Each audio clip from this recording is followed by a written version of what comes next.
Bom, boa noite a todos. A gente está dando seguimento aqui ao nosso estudo, né, do livro Libertação.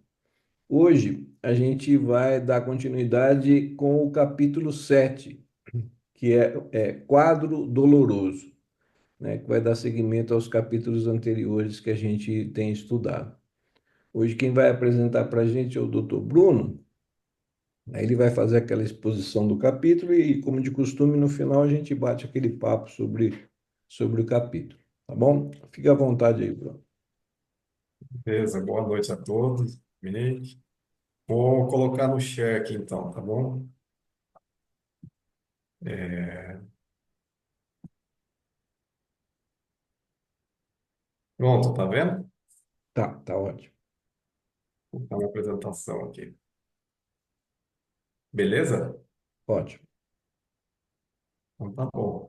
Vamos continuar então o nosso estudo singelo do Libertação do Breno, que a gente estava comentando, né, Neto? Para mim, com todos os livros dessa série são bons, mas a Libertação para mim é um dos visor de água, assim, né? Um dos melhores. Enfim, quem já viu antes sabe que a gente, no caso, eu falo a gente, digo eu, né? O André Luiz fala assim, somos nós, né? O perispírito, o corpo, o espírito e tal. Mas quem já viu antes sabe que eu costumo tentar dividir o capítulo dele, que dá para ser dividido assim, como se fosse uma avaliação de fato de saúde, né? Que ele usa muitos termos médicos ao longo ou termos, né, da área de saúde ao longo da narração dele. E o que parece assim que fica bem claro nesse capítulo que a gente vai estudar são fenômenos assim até de psicossomatose, né? Vai ver que vai ter diversos transtornos específicos, começam lá com transtorno moral que gera distúrbios orgânicos, né? Ainda que seja no perispírito, no caso, mas que vão dar continuidade na carne, como ele vai falar aí também. Então, geralmente a gente pode dividir o capítulo em quatro pontos, que seria a história, em que ele vai contar tudo o que está acontecendo, né? Na anamnese, né? Vamos pensar assim. Aí vai ter o momento da análise, que vai ser o diagnóstico, que nesse caso desse capítulo, muitas vezes ele vai falar sobre um indivíduo, alguém que ele está avaliando naquele capítulo e tal. Nesse capítulo em particular, vai ter dois pontos de diagnóstico que ele vai fazer. Ele vai fazer uma avaliação coletiva e vai fazer uma individual. E ainda como que isso passa um para o outro. Se assim, vamos dizer, até infeccioso, né? Asmático. Então vai chegar lá. Qual a terapia que ele vai usar e o prognóstico que ele vai dar.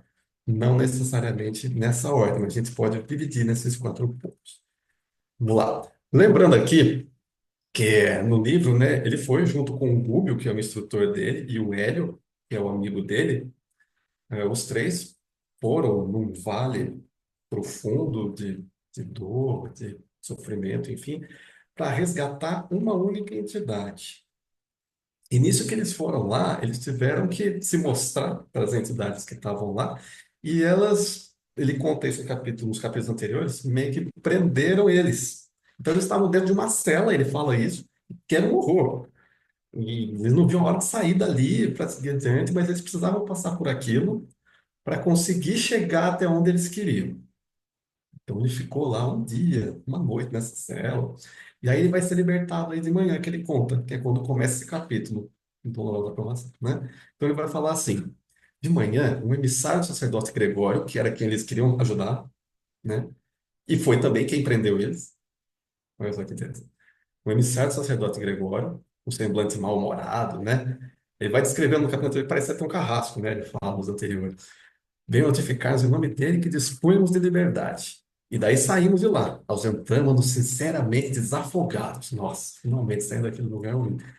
Só que eles vão entrar na rua onde vai ter uma série de sofrimento que eles vão ver também. E aí o Rubio, que é o instrutor, vai falar assim, olha, já que a gente tem agora essa liberdade para a gente dar um pouco aqui, até que ele chame a gente, que ele ia chamar a gente 1 hora da tarde, ele fala lá no livro, né? Então ele falou, vamos para uma pequena excursão, né? Vejamos, André, se poderemos aproveitar alguns minutos estudando os ovoides. Olha só, esse capítulo vai falar sobre uma forma perispiritual chamada ovoide, muito interessante. Vamos lá. E aí o André Luiz vai falar no meio do capítulo isso daí, olha, a situação era tão horrível, tão dolorosa que a gente estava vendo, ele vai falar que o ar era difícil de respirar, eram gritos que se escutavam o tempo todo. Os transeuntes eram todos mal encarados, a maioria tudo louco, um olhar de loucura, não conseguia entender nada. Enfim, uma série de sofrimentos inenarráveis. Aí ele vai falar isso aqui, ó, enquanto encarnado, seria extremamente difícil acreditar numa cena igual àquela que se desdobrou. Ele vai falar que nem o sol ele conseguia ver. Parecia uma bola de sangue. Ele vai falar assim, uma bola vermelha. Aí, ele colocou a figurinha aí, né, que tem até do filme, mas é para mostrar que é ele, né, o André Luiz e o Hélio, junto com o instrutor, que é o Gúbio.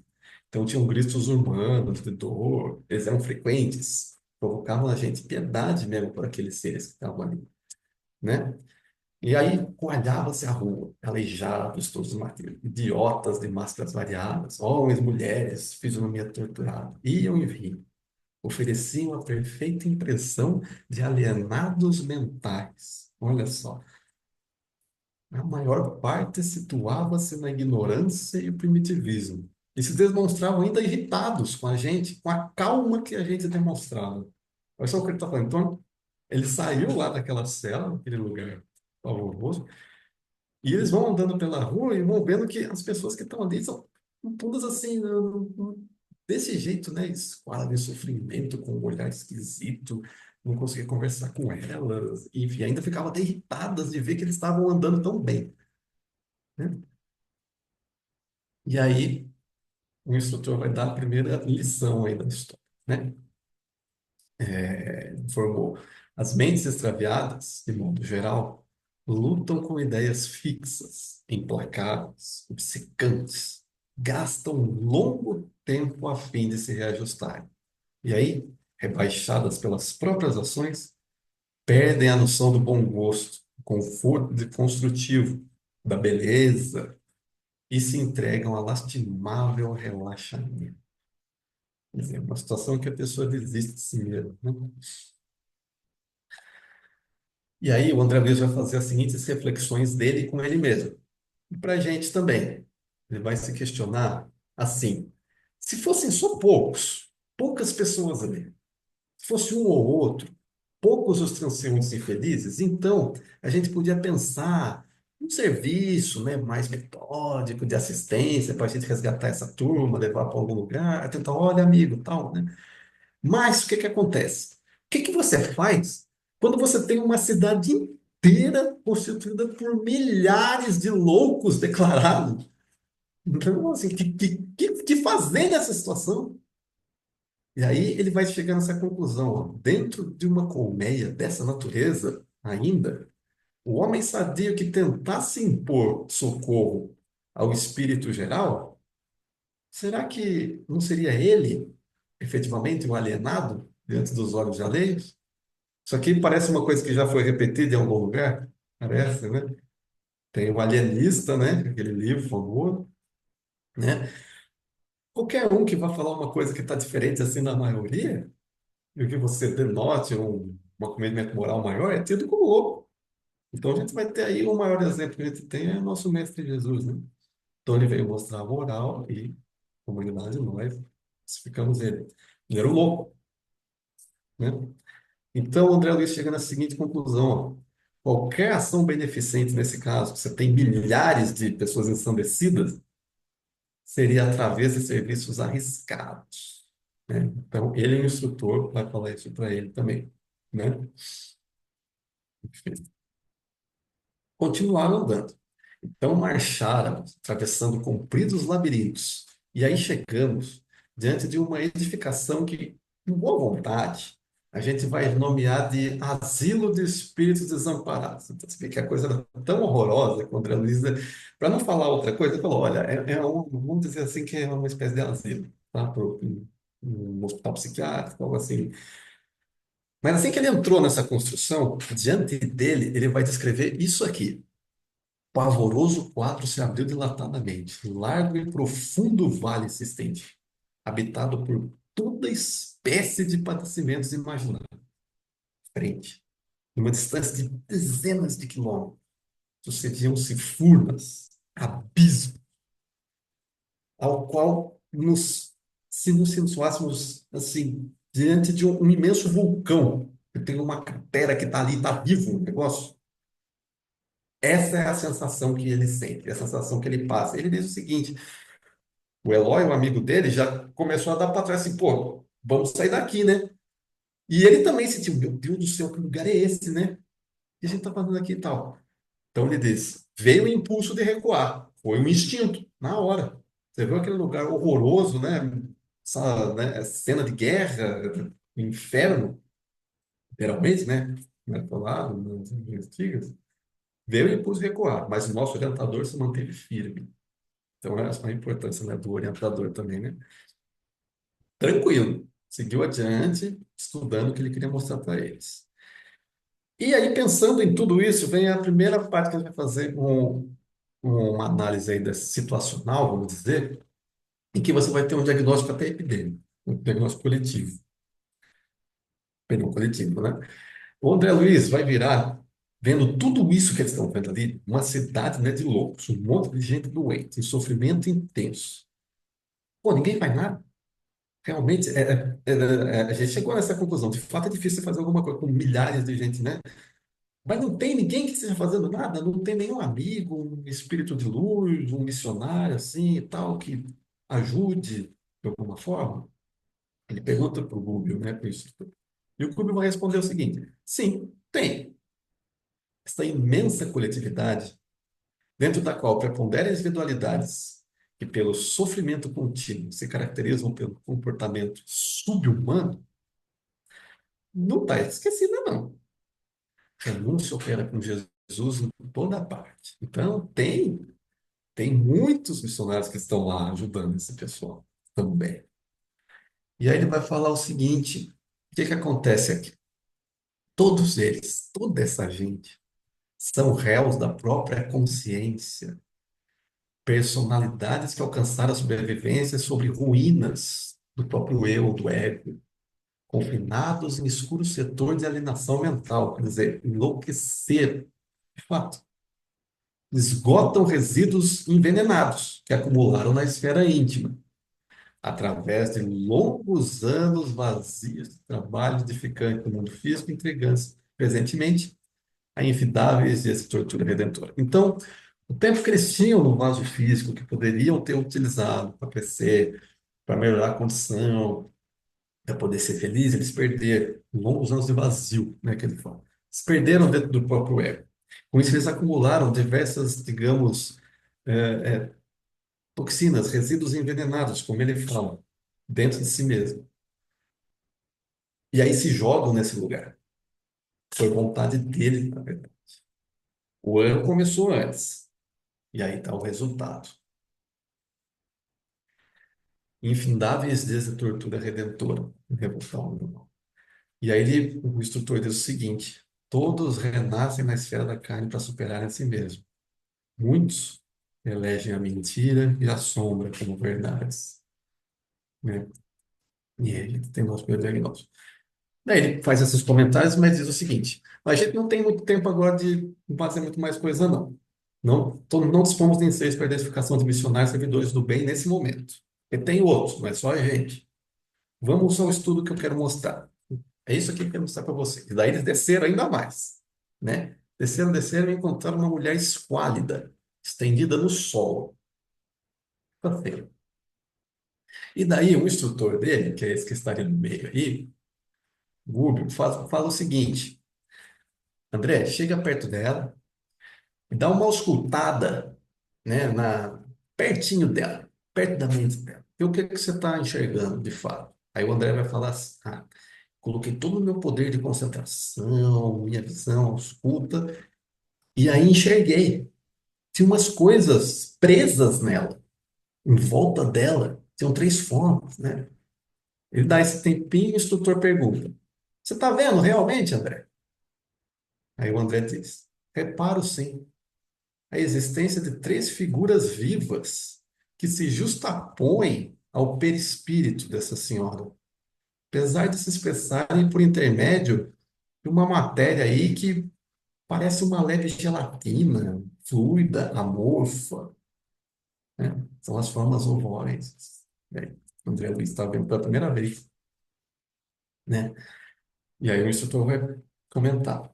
São entidades infortunadas, entregues aos propósitos de vingança, que perderam grandes patrimônios de tempo, em virtude de revolta, né? Isso é tormento. Gastaram então o perispírito. Lina narrava esse tormento de desesperação. E, detalhe, imantam-se naturalmente, né, a pessoa que odeia, a mulher que odeia.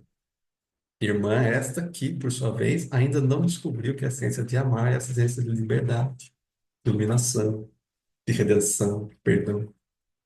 Agora, repare no verbo que o instrutor usa, né, e que o André Luiz comenta. Imantam-se. Quer dizer, essas formas são seres humanos também. Olha só. São perispíritos que se autoflagelaram de tal forma por revolta, por ódio, e acabaram se imantando nela, na pessoa que odiava. Um retroalimentando o outro nesse ciclo doentio. Entendeu? Esse verbo imantar, a gente lembra logo de imã, né? Então, assim, o que você imanta numa coisa tem a força de um imã. Você atrai força muito grande. Você não consegue tirar mais esse negócio. Tal negócio está imantado, está colado ali, né? Difícil tirar algo que está imantado, quebrar a força do imã. Mas ele já disse aqui como é que faz, ó. Tem que ter a ciência do amor, né? O perdão, a liberdade, a redenção. Né? Reparar nesse verbo, né? Um ovoide imantado, porque ela mesma quis também. Ela entregou essa tormenta. E daí a mulher começa a gritar enquanto eles estão ali do lado dela, né?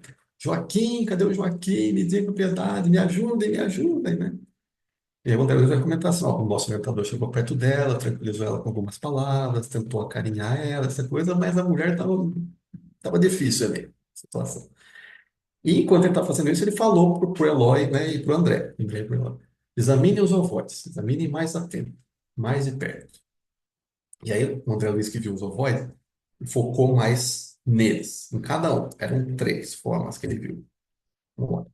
Toquei o primeiro, notei que ele reagia. Então o André Luiz tocou nele e o negócio reagiu. Deu ali um pulo. E aí, quando eu toquei, eu ouvi gemidos e frases, meio longe, mas pelo fio do pensamento. Exclamava assim: vingança, vingança. Não descansarei até o fim. Essa mulher infame me pagará. E aí eu repeti a experiência com os outros dois, e o resultado foi o mesmo. Olha só, a mesma coisa, ele tocou, veio as mesmas exclamações. E aí o instrutor vai falar assim: Joaquim, naturalmente, será o companheiro que a precedeu nas lides da reencarnação, certo? Já regressou à terra mais densa, né, que seria a nossa esfera, a fim de preparar-lhe o lugar. A pobrezinha está esperando o ensejo do retorno à luta benéfica, né, provavelmente. E daí o instrutor vai auscultar o problema dela. E vai falar assim: ah, já vejo todo o drama cruel. Aí, nesse momento, ele vai contar tudo o que ele viu da história da mulher.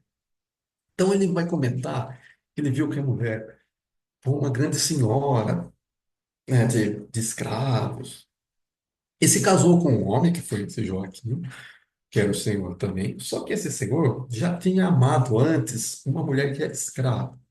E essa mulher continuou convivendo com eles, com os filhos dela. Passou o tempo e essa senhora descobriu tudo o que aconteceu. E nisso se enfureceu, querendo matar todo mundo. Então, prendeu os filhos da mulher, prendeu a mulher, mandou para longe todo mundo, separou a família dessa mulher. Antes disso, mandou chicotear quase até a morte todo mundo. E daí, enfim, o marido também ficou louco com isso. A mulher acabou adoecendo, então, né? E aí, nesse momento da narrativa, o instrutor fala o seguinte: ah, isso acontece quando a gente fica cego pelo mal. A gente se inabilita por nós mesmos a recepção de qualquer recurso do bem.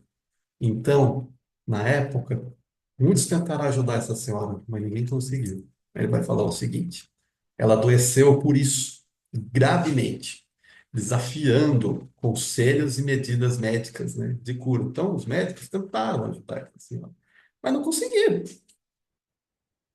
Não é isso. Todo esse transtorno psíquico, olha só o tanto que levou. A ausência do perdão, o ódio, a revolta, enfim. E aí ele vai dar outra lição. A revolta, o pavor do desconhecido, com absoluta ausência de perdão, liga-nos então uns aos outros, quais algemas de bronze. Ó, de novo, aí você, a algema, como se fosse uma algema de bronze, quer dizer, aquela coisa que está junta e você não tira mais. E o outro verbo que ele usou antes, imantou, né? Então esses espíritos ficam um imantado ao outro, como se tivessem algemas ligando ele. Um atrai o outro, algemas de ódio, né? Gerando doenças. A infeliz perseguida, na posição em que se encontra, não os vê, não os apalpa, mas sente-lhes a presença e lhe ouve as vozes, através da inconfundível acústica da consciência. A consciência fica, ainda que esteja momentaneamente ali, vamos dizer, entorpecida, mas está lá. E aí, ele disse aqui, né? Pavor do desconhecido, quando ultrapassa aquele limiar da carne e volta para o plano espiritual, olha só o que ocorreu. Essa ligação de uns com os outros. E aqueles ali, um ódio tão grande, fizeram perder até a forma pré-espiritual, ficou nessa forma ovoide, gelatinosa que o André Luiz descreveu. E aí o André Luiz falou o seguinte: a infortunada criatura parecia que ela não registrava nada que ele estava fazendo. Essas informações estavam sendo ditas ali em voz alta ainda. E tudo que ele dizia a respeito. Ela parecia que não entendia nada. Clamava ainda amedrontada pelo auxílio do companheiro. Quer dizer, eles reviram toda a história dela e a mulher não entendeu.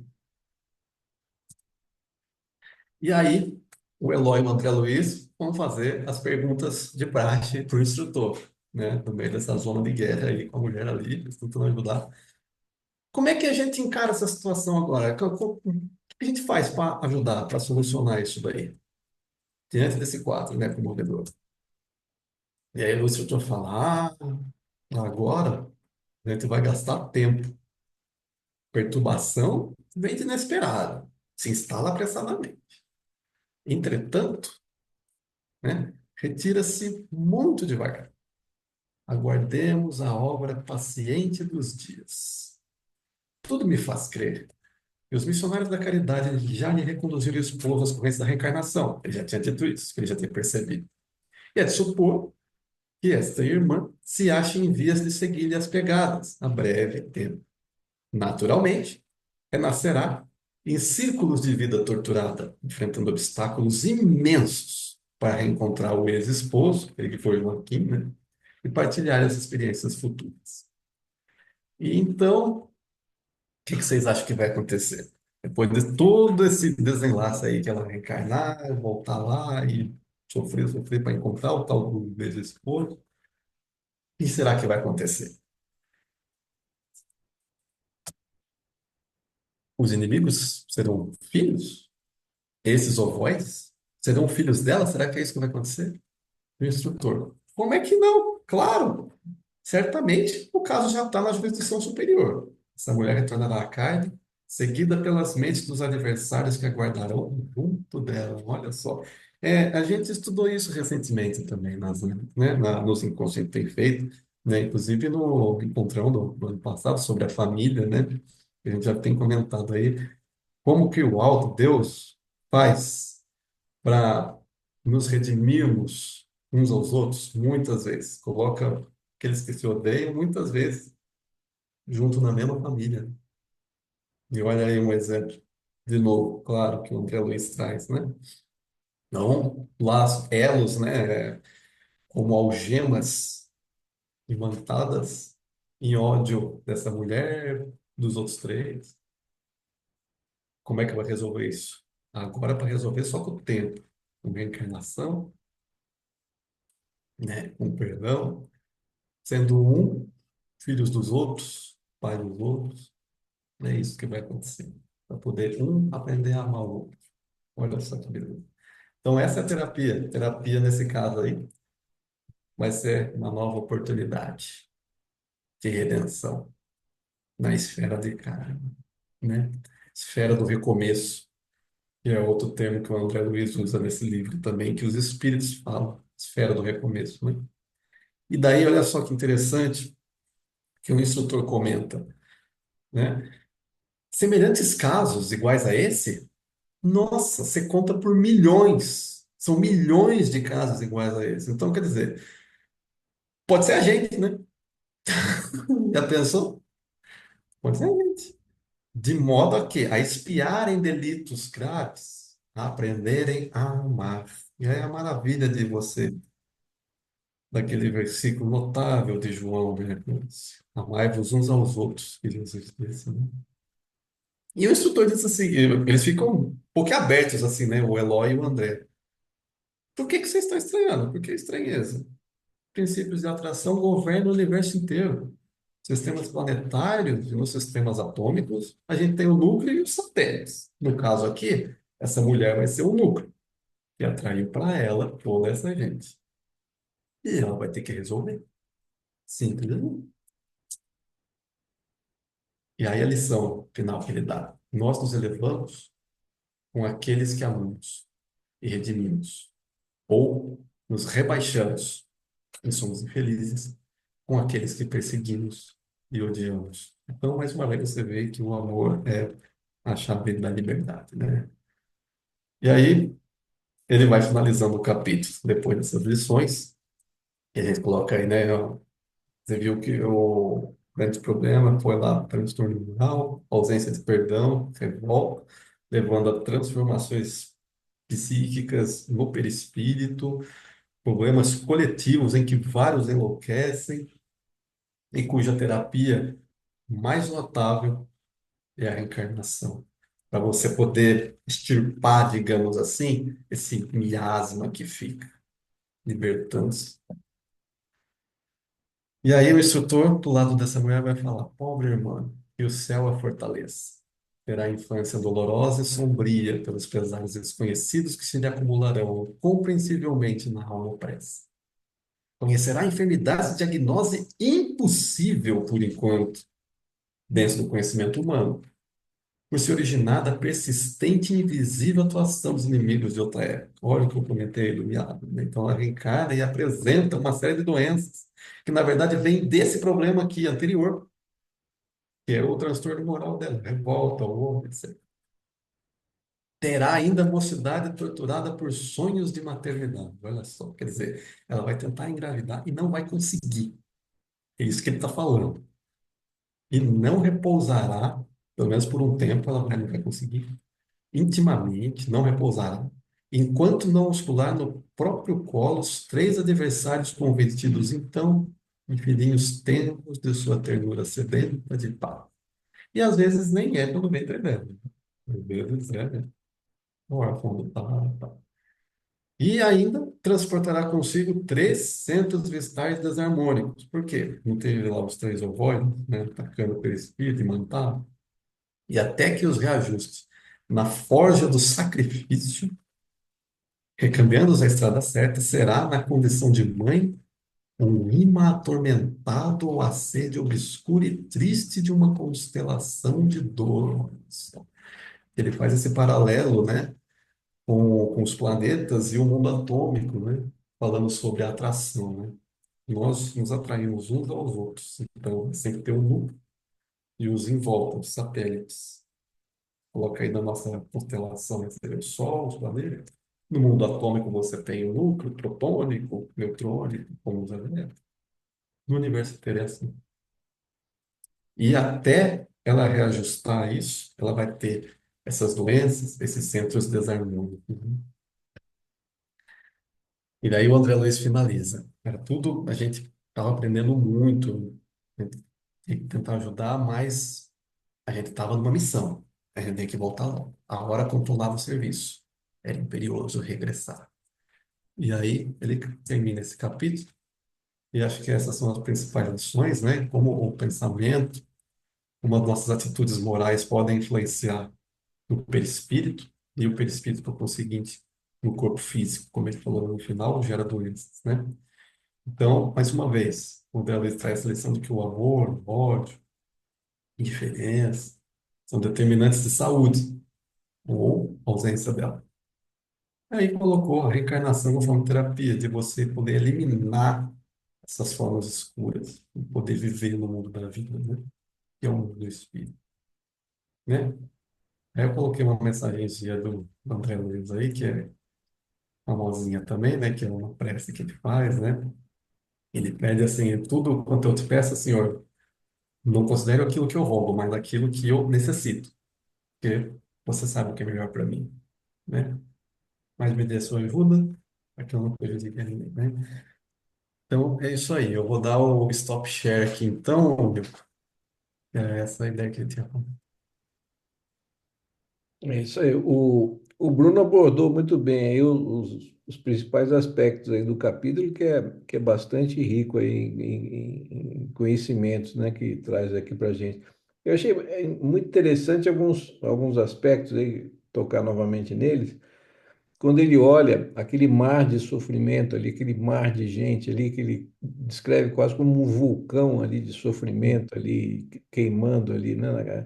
Como é que nós É, vamos atender essa gente toda, né? é, Então, assim, isso assim, faz a gente refletir da importância da reencarnação, que a terapia para cada um daqueles ali era o próprio processo reencarnatório, né? é, Que vai servir como um processo terapêutico para aquilo, e também um alívio momentâneo daquele sofrimento, né? Você imagina o sofrimento que aqueles espíritos não estão passando ali. sim, Então, a reencarnação como não só como um processo terapêutico de tratamento, mas também como um alívio momentâneo que eles vão ter quando eles retornam para a carne e pelo menos tem um período, por mais sofrimento que possa haver na reencarnação, perto daquilo é até um alívio, né?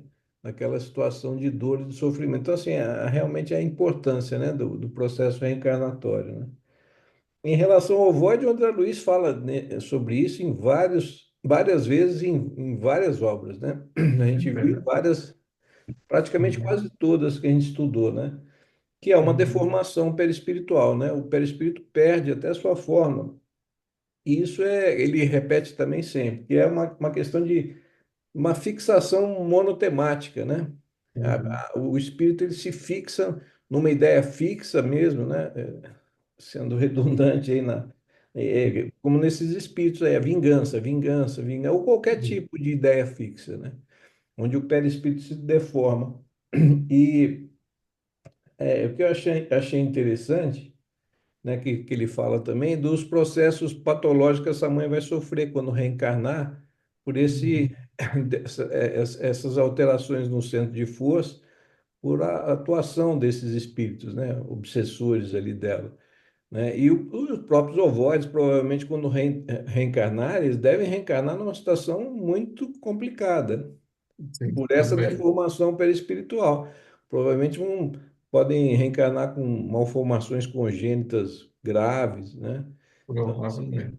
provavelmente eles não vão ter um corpo físico muito nem normal, né? Assim, muitas vezes isso explica essas malformações aí que a gente observa, né?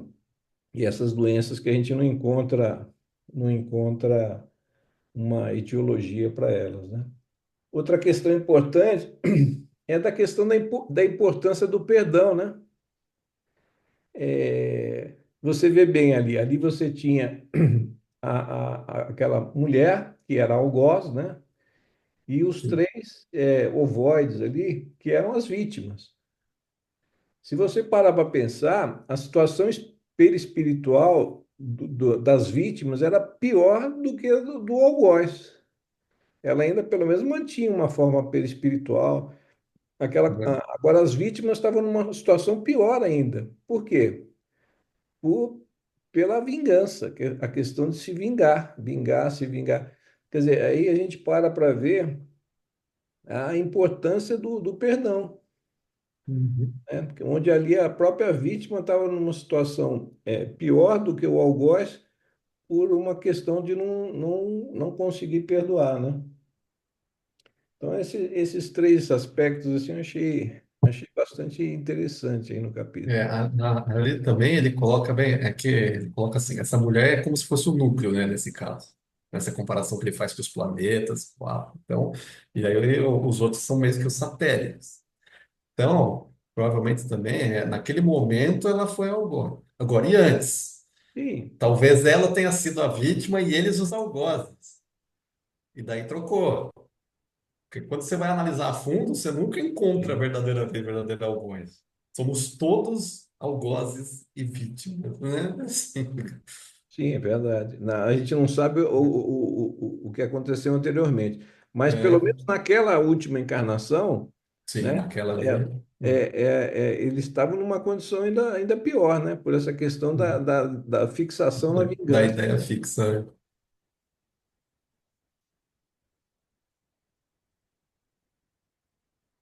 Alguém quer comentar mais alguma coisa? Flaviana, Flávio, André?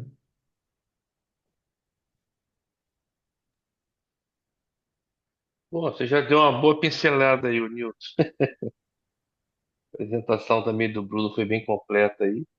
Eu só vou colocar aqui que talvez mais tenha me chamado a atenção nesse capítulo a questão das criações mentais.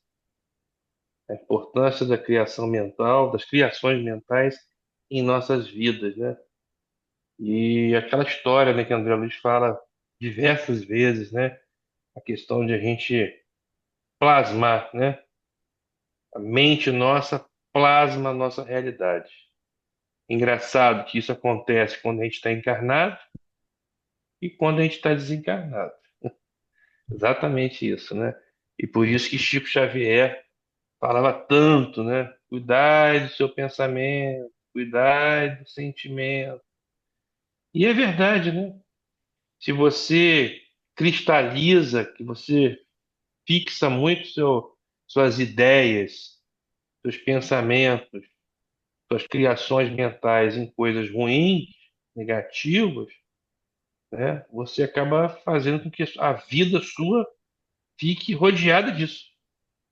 E você plasma essa realidade ruim e ainda sintoniza com espíritos encarnados e desencarnados afins, né?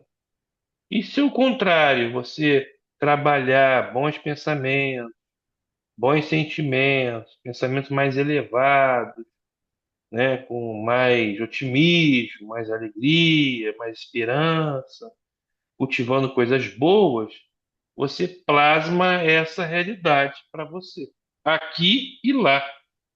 E automaticamente, consequentemente, vai se afinar com você também as boas influências, os bons espíritos, né? Tanto do lado de lá quanto do lado de cá. Então, eu acho que essa é uma das grandes lições do Espiritismo, né?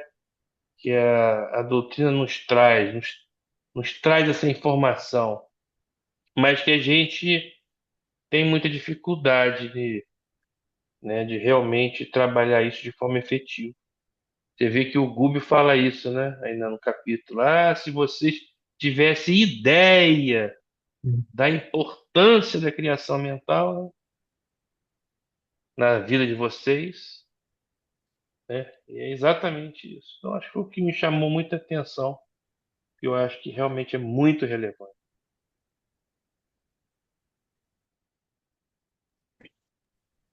Pessoal, boa noite. Fazer um comentário também.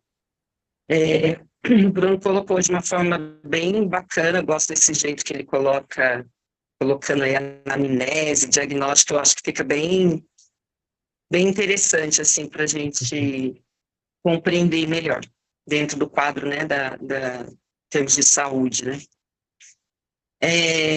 Mas o que eu acho interessante desse livro, que eu acho que fica bem claro, alguns aspectos da doutrina espírita e que a gente já está podendo ver bem claramente sendo trabalhado dentro da área da saúde, dentro das ciências do comportamento, pelo menos da psicologia, né?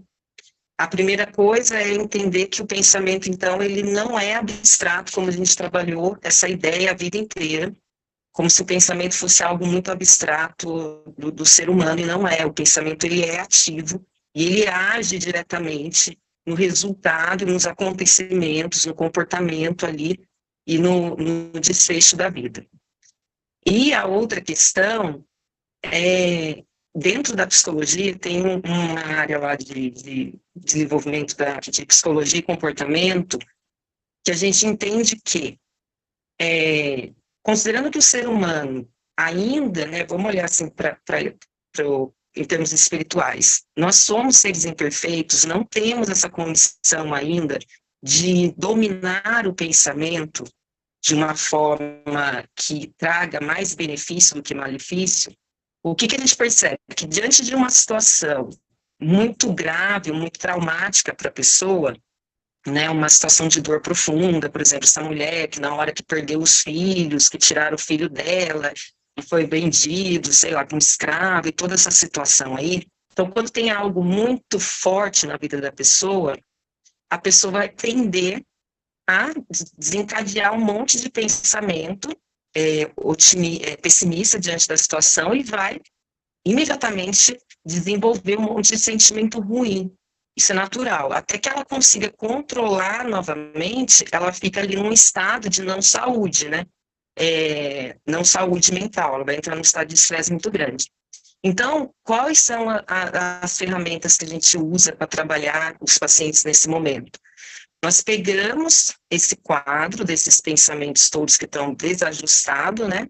E a gente percebe que existe um momento que o paciente ele começa a se identificar com o sentimento, ou seja, numa situação grave, de um acontecimento muito traumático, nós acabamos nos identificando com algum sentimento, raiva, mágoa e sensação de injustiça, que dá aquela sensação de você querer vingança, que no caso deles aí, né? Os ovoides, eles ficam o tempo todo falando só vingança, vingança. E aí isso leva ela num quadro de adoecimento, que é a base, mais ou menos, dos transtornos mentais. Então, eles fazem um trabalho, um exercício dentro da psicologia, que é exatamente o trabalho que o André está fazendo. É convidar a pessoa, ensinar a pessoa a entrar num quadro de observação, de autoobservação, como se ela estivesse fora da situação. E ela treinar esse olhar de o que essa forma dela de pensar e de interfere no comportamento, no sentimento, e como é que vai desencadeando a vida.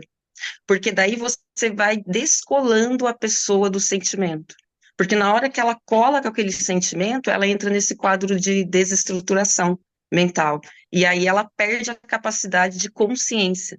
Ela começa a ter não consciência do próprio movimento. A consciência se perde ali no meio daquilo tudo. Ela para de ter o poder, né? Que a consciência é esse poder para detrás de todo o pensamento, o sentimento que a pessoa tem, enfim, todo o papel que ela ocupa.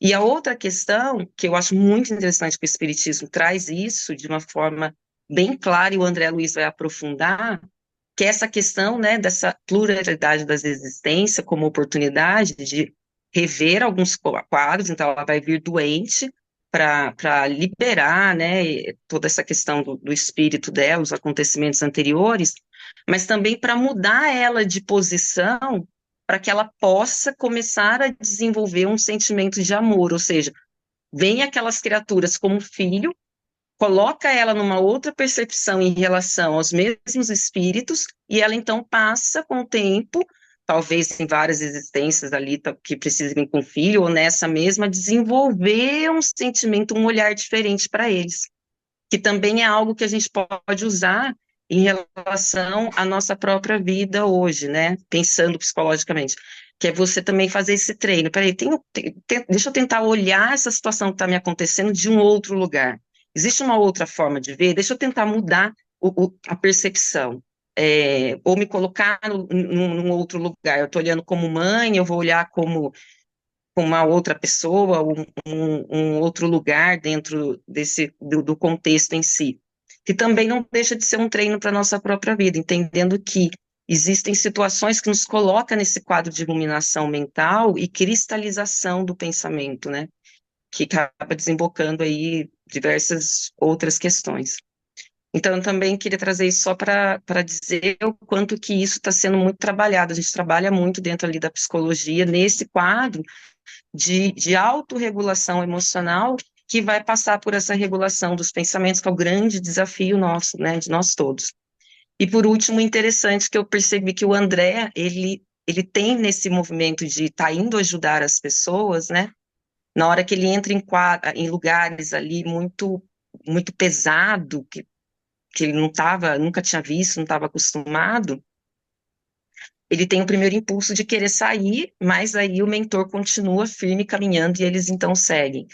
O quanto que a pessoa que está ali num trabalho de ajuda tem que estar também nesse trabalho de ir dominando, né, para que a estrutura cada vez melhor para estar ajudando o outro, né, e que você tem que ir até o limite, né, eles ficam presos, aceitam essa situação de ficar preso até que o outro aceite, agora eu posso ver, mas dar algumas condições que o outro esteja preparado até para poder enxergar devagarzinho, né?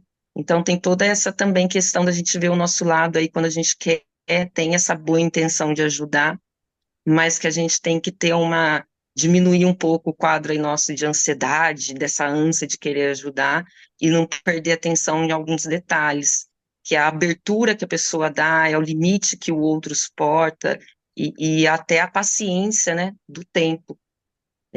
Por melhores que sejam as intenções, a gente também não esquecer disso, que o André Luiz está sempre trazendo também nos questionamentos, nas observações dele.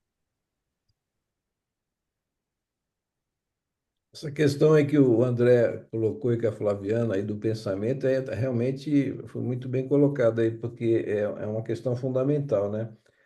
Do poder do pensamento, né? Como poder co-criador, né? Até do ponto de vista material, né? Aquela cenário todo que eles estavam ali tenebroso foi criado pela mente, né? Em conjunto pela mente ali de todos, né? E até no nosso corpo físico, né? A nossa saúde. De acordo com o que a gente pensa e com o que a gente sente, a gente sabe que a gente está fazendo a cada instante uma série de alterações neurohormonais que vão influir no funcionamento de todo o nosso corpo, né? Em gerando saúde ou doença, né? Mudando até os nossos genes, né? A gente sabe que os nossos genes não estão todos, não são todos que são ativados, né? Às vezes a gente pode ter lá herdado do pai, da mãe, um oncogene e de acordo, ele está ali quietinho. De repente, de acordo com os nossos pensamentos, os nossos sentimentos durante a nossa vida, a gente pode deixar aquele oncogênio ali desligado ou ligar ele, né? Ou outros genes para o bem também, né? Então, assim, até os nossos genes estão submetidos aos nossos pensamentos e aos nossos sentimentos, né? E a falta de disciplina que a gente ainda tem em relação aos nossos pensamentos, né? Impressionante, né? A gente não tem, a gente não tem nenhuma disciplina naquilo que a gente pensa, naquilo que a gente sente, né? É uma questão importante aí que vocês trouxeram a respeito disso. Alguém quer comentar mais alguma coisa? Não? Bom, a gente pode ir encerrando, lembrando que daqui a 2 semanas a gente retorna, aí agora com o capítulo 8, né? Inesperada intercessão, né? Um capítulo aí bastante interessante também para gente ver. Então, agradecer ao Bruno, agradecer a Flaviano, ao Flávio, ao André aí, a contribuição aí, e A agradecer a gente todos que agradece. aqueles que estão acompanhando a gente lá no YouTube, também a gente agradece a presença aí de todos. Então, para encerrar, vamos fazer a nossa precezinha de encerramento. Alguém gostaria de fazer? Quer fazer você, Bruno? Posso fazer. Para a gente encerrar. Vamos lá. Então, com o nosso pensamento elevado, que possamos manter esse clima de união e fraternidade sempre levando adiante não apenas o conhecimento, mas principalmente, Senhor, a habilidade de amar com a caridade verdadeiramente cada um de nossos irmãos. para que assim possamos fazer cada dia mais um mundo um pouquinho melhor. Que Deus esteja conosco de sempre e abençoe também a Adriana. Que assim seja. Então, aí, agradecendo, desejando uma boa noite a todos, e a gente vai encerrando aqui a nossa reunião da noite. Uma boa noite a todos.